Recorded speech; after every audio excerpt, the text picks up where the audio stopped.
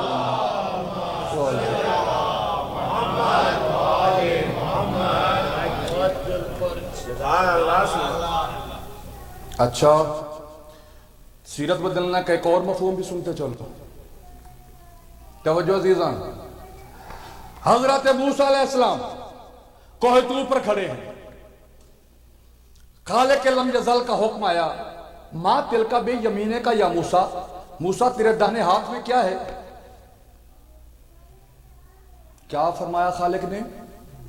موسیٰ تیرے، میرا ساتھ دینا تھوڑا سا، میرے سوزی بن جائیں، پنجاب میں سوزیوں کا بڑا ہوتے ہیں نا، میں نے پہلے بھی عرض کیا تھا، مجھے پڑھائیں گے تو پڑھوں گا۔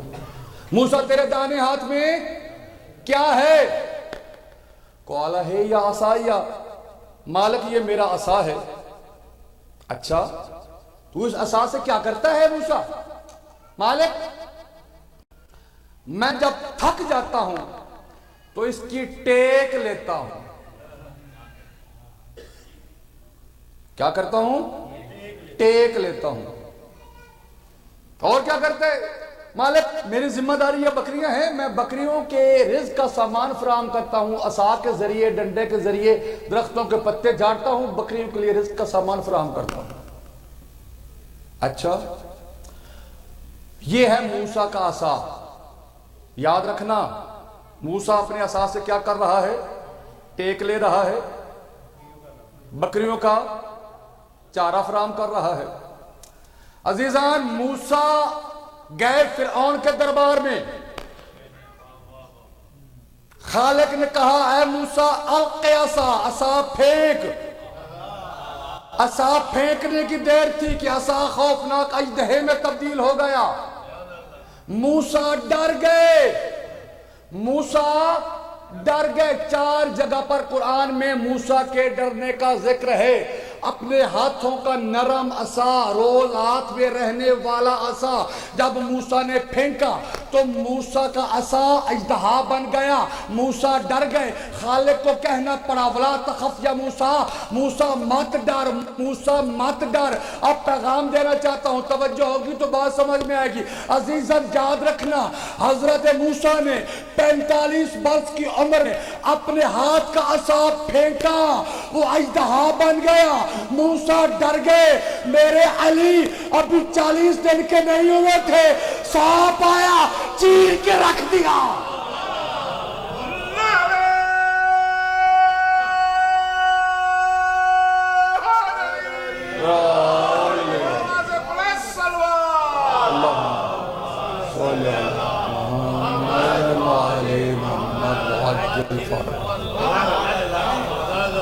کبھی کہتے ہیں ہم نبی جیسے، کبھی کہتے ہیں ہم علی جیسے۔ میں کہتا ہوں مسلمانوں، ادھر علی کو دیکھو، جس علی کے توجہ، جس علی کے بچپن کی برابری موسیٰ جیسے صاحب شریعت نبی کی جوانی نہ کر سکے، اس علی کی برابری کون کرے گا؟ اپنی زبانوں کو معطر فرمائیے تلاوت درود کے ساتھ۔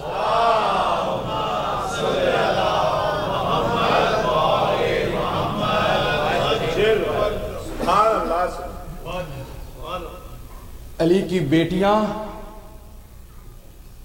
12 محرم اس جگہ آ کھڑی ہوئی جہاں پہ جانے کے لائق نہیں تھے۔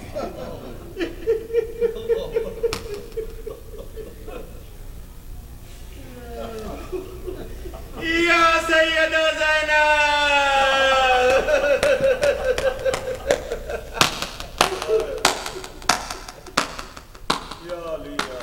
ابن زیاد کہتا ہے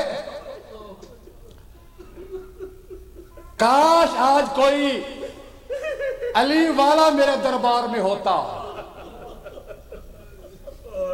کاش آج کوئی حسین کا حومدار میرے سامنے ہوتا، حسین کا کٹا ہوا سر دیکھ کے روتا، چیختا، چلاتا، دھاڑے مارتا تو مجھے کتنی خوشی ہوتی۔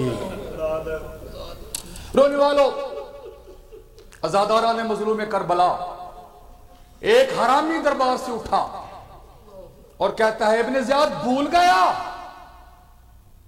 لاکھوں شیعوں پر بھاری مختار تیری قید میں ہے، اس کو بلا کے اپنی خوشی کا سامان پیدا کر۔ بس اس نے کہا، ابن زیاد نے سنا، ابن زیاد کہتا ہے کہ اس شخص کو انعام دیا جائے جس نے میری خوشی کا سامان فراہم کرنے کا سبب بتایا ہے، جلدی کرو مختار کو قید خانے سے نکال کے لے آؤ۔ رونے والوں، جیسے ہی علی کی بیٹی نے مختار کے دربار میں آنے کا سنا تو رونے والوں بی بی کہتی ہے اماں فضا دعا مانگ، زمین پھٹ جائے میں زندہ دفن ہو جاؤں۔ بی بی فضا کہتی ہے آقا زادی اس وقت مرنے کی دعا نہیں مانگی جب عباس کے بازو قلم ہو رہے تھے، بی بی اس وقت مرنے کی دعا نہیں مانگی جب اکبر کو برچھی لگ رہی تھی، بی بی اس وقت مرنے کی دعا نہیں مانگی جب علی اصغر کو تیر لگ رہا تھا، بی بی اس وقت مرنے کی دعا نہیں مانگی جب حسین ذبح ہو رہا تھا۔ اس وقت بی بی کہتی ہے اماں فضا وہ دیکھ بھائی مختار آ رہا ہے، مختار کو پتہ چلے گا میں علی کی بیٹی، مختار مجھے حال میں دیکھے گا، مرنے سے پہلے مر جاؤں گی۔ عزاداران مظلوم کربلا، مختار دربار میں آیا ہے۔ مختار کے آنے کا عالم کیا تھا؟ مختار کے ہاتھوں میں ہتھ کڑیاں، پاؤں میں بیڑیاں، زنجیروں میں جکڑا ہوا مختار آیا ہے۔ مختار جیسے ہی آیا ہے ایک خوش آمدی کہتا ہے کہ امیر کو سلام نہیں کیا۔ مختار کہتا ہے یہ تم جیسے حرامزادوں کا امیر ہے، میرا امیر وہ ہے جو کربلا آ رہا ہے۔ رونے والوں، ابن زیاد کہتا ہے مختار میں تجھے تیرا امیر دربار میں ملواؤں، دربار میں ملواؤں۔ رونے والوں، مختار نے ایک مرتبہ دائیں طرف کرسیوں کی طرف دیکھا، پھر بائیں طرف کرسیوں کی طرف دیکھا اور پھر کہتا ہے ابن زیاد اسیروں کے ساتھ مذاق کرتا ہے۔ اس وقت مختار کو دیکھ کے ابن زیاد کہتا ہے مختار ادھر آ گیا، میرے تخت کی سیڑھیوں پر دیکھ۔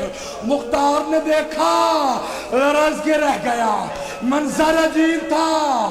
رونے والوں، تخت کی سیڑھیوں پر ایک تاشت پڑا تھا، تاشت میں کٹا ہوا سر تھا، سر خون میں غلطان تھا، گرد و غبار سے ہٹا ہوا۔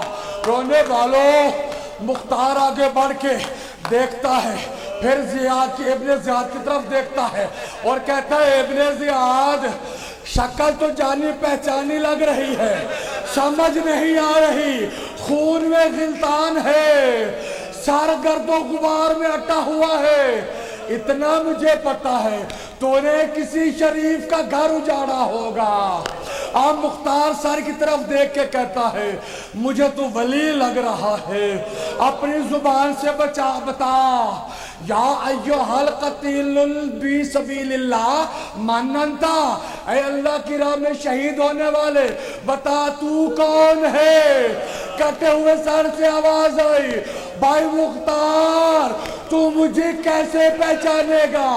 مجھے پہچانتا جب مدینہ ہوتا، نانا رسول کے کندھے ہوتے، نانا کی زلفیں میرے ہاتھوں میں ہوتی، تجھے پتا چلتا میں حسین۔ رونے والوں،